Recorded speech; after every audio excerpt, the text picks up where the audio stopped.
Pour clôturer la journée du 14 juillet, Emmanuel Macron et son épouse Brigitte Macron ont convié le Premier ministre indien Narendra Modi à dîner au musée du Louvre. Parmi les invités, tous sur leur 31, Elisabeth Borne était au rendez-vous. La locataire de Matignon, qui a subi les affres du remaniement depuis plusieurs semaines, est apparue très élégante dans une longue robe noire.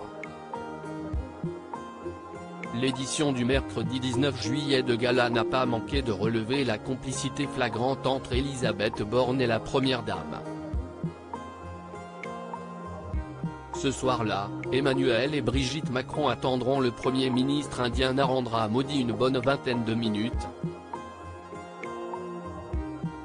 Le temps d'échanger quelques gestes tendres, mais aussi de deviser longuement et d'échanger quelques plaisanteries, très détendues, avec Elisabeth Borne, la Première ministre, explique nos confrères. Mais la complicité entre les deux femmes est allée plus loin que de simples mots, leur gestuelle témoignait d'une proximité certaine. Les deux femmes discuteront d'ailleurs beaucoup ensemble ce soir-là, montrant clairement une affection réciproque, l'épouse du président allant même chercher par la main la locataire de Matignon afin que celle-ci apparaisse sur la photo officielle avec eux et le dirigeant indien. Les clichés ont su immortaliser cette complicité.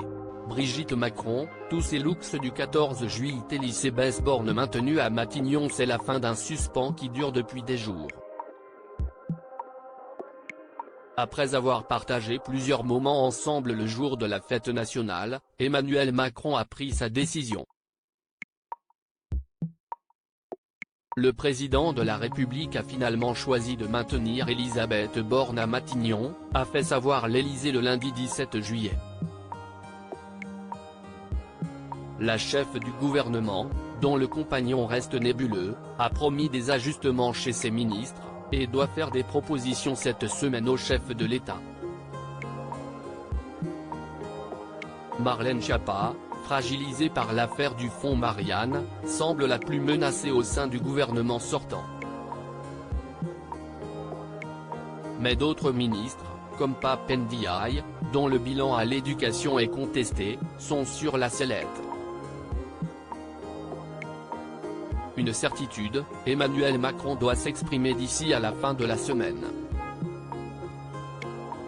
Crédit photo, Stéphane Le Mouton.